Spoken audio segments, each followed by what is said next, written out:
heat waves in Paris have exposed the city's lack of trees.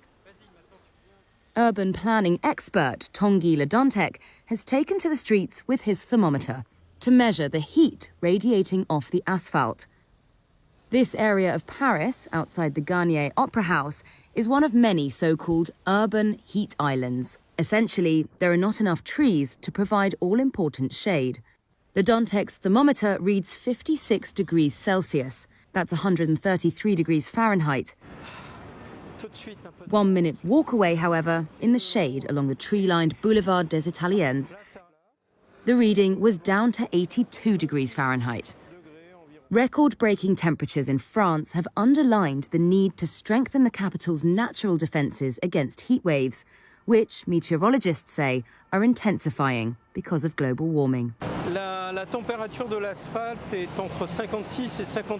temperature of the asphalt is between 56 and 58 degrees because it is a material that stores lots of heat. That's due to the sun, to the air temperature, which currently is 36 degrees. These materials can store much more, which leads their surface temperature to be over 20 degrees more than the air temperature. So in places, the temperature that you feel is hotter than the middle of the Sahara. On peut avoir localement une température ressentie supérieure au milieu du Sahara. Paris ranks poorly among global cities for its green cover. Only 10% of Paris is made up of green space, such as parks and gardens, compared to London at 33% and Oslo at 68%. You can immediately understand what is going on when there are trees, actually a group of trees, because a single tree cannot do much on its own, poor thing. So when you align trees creating dense shade, straight away you can breathe. Paris City Hall wants to create islands of freshness and plans to plant 170,000 trees by 2026. It's also ripping up the concrete in dozens of school yards and laying down soil and vegetation instead. Jacques Baudrier is Deputy Paris Mayor tasked with the green energy transition in buildings. In Paris, schoolyard oases account for nearly 2 hectares of vegetation, over 100 schoolyards. So it's already significant. And then we also make the streets greener. That's the Make Your Neighbourhood Beautiful policy that I am putting forward. However, City Hall's green ambitions have provoked a series of protests. Ledantec and other ecology campaigners say the local authorities have been felling scores of decades-old trees to make way for garden spaces. They say that by redrawing the city's landscape and felling mature trees, authorities are countering their own ambitions. That's because young saplings are more vulnerable to drought and less useful in fighting against heat radiation. In April, tree surgeon Thomas Braille shot video of more than 70 trees being felled on the city's outskirts to make way for Mayor Anne Hidalgo's vision for a green belt around the city. They were in great shape because at 50 or 60 years old, a hackberry tree or a plane tree is almost never sick. It's important to understand that. They're fully equipped to defend themselves from diseases, fungi, and insects. And so we saw these trees being felled behind fences. Laut, Salmon berevolusi mengembangkan pompa garam di insangnya, yang memungkinkan mereka pindah dari air payau yang sedikit asin ke air laut sepenuhnya. Di Samudra Pasifik yang sejuk, salmon bebas mencari makan di samudra yang subur. Namun, setelah kurang lebih 1 tahun di laut, mereka akan kembali ke sungai asal mereka. Ini, salmon sepenuhnya menjadi ikan anadromus. Mereka bertelur di air tawar, kemudian bermigrasi ke laut ketika remaja, di mana mereka mencari makan. Waktu mereka menetap di laut berangsur meningkat, mulai dari beberapa bulan hingga selama 5 tahun, bahkan lebih. Sebelum pada akhirnya kembali ke sungai untuk mengubur telur mereka di bawah kerikil, di mana mereka begitu sampai di muara sungai, budayak muda akan menyesuaikan diri lebih baik lagi. Mereka beradaptasi dengan kondisi air baru dan makan sebanyak mungkin untuk memastikan kelangsungan hidup di lautan. Di laut, beberapa salmon tetap berada di perairan pesisir, sementara yang lain segera bermigrasi ke utara untuk mencari makan. Salmon mungkin menghabiskan 1 hingga 7 tahun di lautan.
tanah adalah cacing berbentuk tabung dan tersegmentasi dalam filum annelida. Mereka umumnya ditemukan hidup di tanah, memakan bahan organik hidup dan mati. Sistem pencernaan berjalan melalui panjang tubuhnya. Cacing tanah melakukan respirasi melalui kulitnya. Cacing tanah memiliki sistem transportasi ganda terdiri dari cairan selom yang bergerak dalam selom yang berisi cairan dan sistem peredaran darah tertutup sederhana. Memiliki sistem saraf pusat dan perifer. Sistem saraf pusat terdiri dari 2 ganglia atas mulut, 1 di kedua sisi, terhubung ke tali saraf berlari kembali sepanjang-panjangnya ke neuron motor dan sel-sel sensorik di setiap segmen. Sejumlah besar kemoreseptor terkonsentrasi di dekat mulutnya. Otot melingkar dan longitudinal di pinggiran setiap segmen memungkinkan cacing untuk bergerak. Set yang sama otot garis usus, dan tindakan mereka memindahkan makanan mencerna menuju anus cacing. Cacing tanah adalah hermafrodit, masing-masing individu membawa kedua organ seks pria dan wanita. Mereka tidak memiliki kerangka internal atau eksoskeleton, tetapi mempertahankan struktur mereka dengan ruang culom cairan yang berfungsi sebagai rangka hidrostatik. Cacing tanah jenis Lumbricus mempunyai bentuk tubuh pipih. Jumlah segmen yang dimiliki sekitar 90-195 dan klitelum yang terletak pada segmen 27-32. Biasanya jenis ini kalah bersaing dengan jenis yang lain sehingga tubuhnya lebih kecil. Tetapi bila diternakan besar tubuhnya bisa menyamai atau melebihi jenis lain.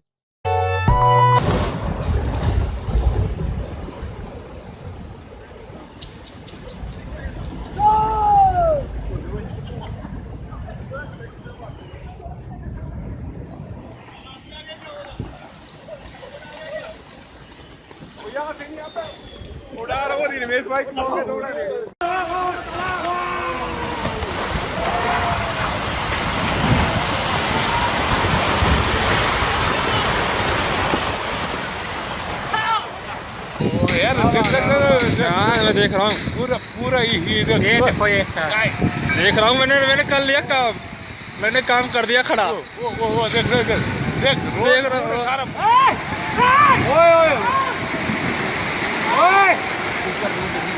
Road भी आ रहा है रोड भी आ गया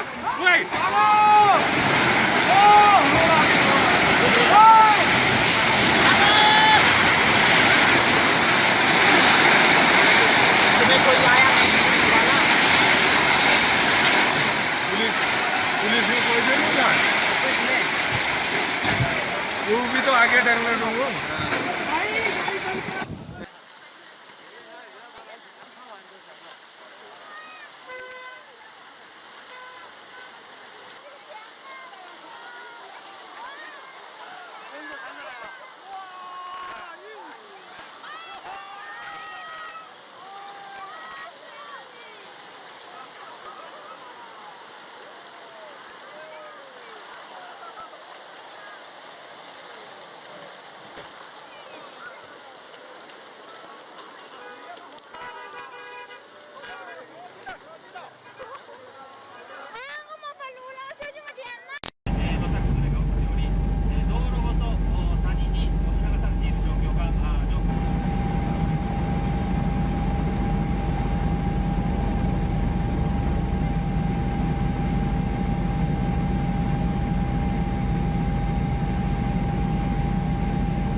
妈，完蛋了。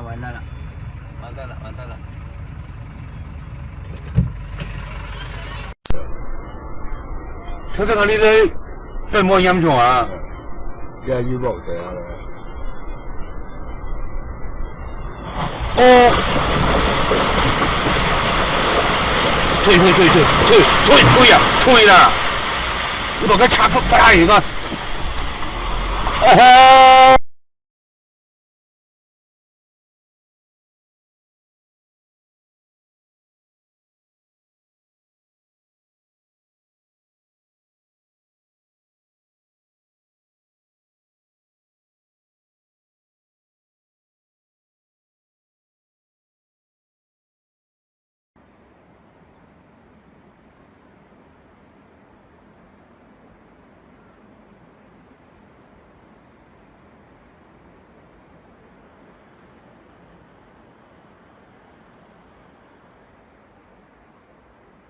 berwarna pink ini namanya garam Himalaya. Garam yang berwarna pink ini diklaim lebih sehat dari garam dapur. Garam dapat diperoleh dengan cara menambang atau menguapkan air laut. Garam Himalaya merah muda adalah garam berwarna merah muda diekstraksi dengan tangan dan diproses secara minimal untuk menghasilkan panenan alami memungkinkan garam Himalaya merah muda memiliki banyak mineral dan elemen lain yang tidak menyantap olahan dari tumbuhan ini, saya selalu mengantuk berat. Katanya sih tumbuhan ini mengandung zat besi yang bisa bikin mata menjadi berat. Katanya, kangkung memiliki nama internasional bayam air. Kangkung tidak berkerabat dekat dengan bayam. Mereka lebih berkerabat dengan ubi manis. Dan ketika berbunga, bunga kangkung mirip dengan bunga morning glory. Itu karena mereka berasal dari famili yang sama, yaitu Convolvulaceae. Tumbuhan yang aslinya dari Cina ini telah dibudidayakan di seluruh Asia dan mendapat tempat spesial di Asia Tenggara. Namun, tidak di negara lain, seperti Amerika. Di sana, warga lokal dilarang menanam kangkung di tanah bebas dan adalah ilegal menanam kangkung tanpa izin di Amerika. Mengapa demikian? Jenis tumbuhan oportunis di lingkungan basah. Mereka tumbuh subur di daerah tropis hingga subtropis. Mereka dapat tumbuh dengan cepat di media manapun selama ada banyak air di sana. Batang dan daun kangkung secara tradisional dipanen muda dan dimasak dengan cepat menggunakan api yang tinggi untuk mendapatkan hasil akhir yang lebih manis, lebih renyah, dan lebih segar. Kangkung memiliki rasa yang ringan, agak sedikit pedas, dengan cita rasa. Sekarang, tengah populer metode menanam kangkung dengan media terapung di atas kolam ikan atau akuarium. Sangat nyaman.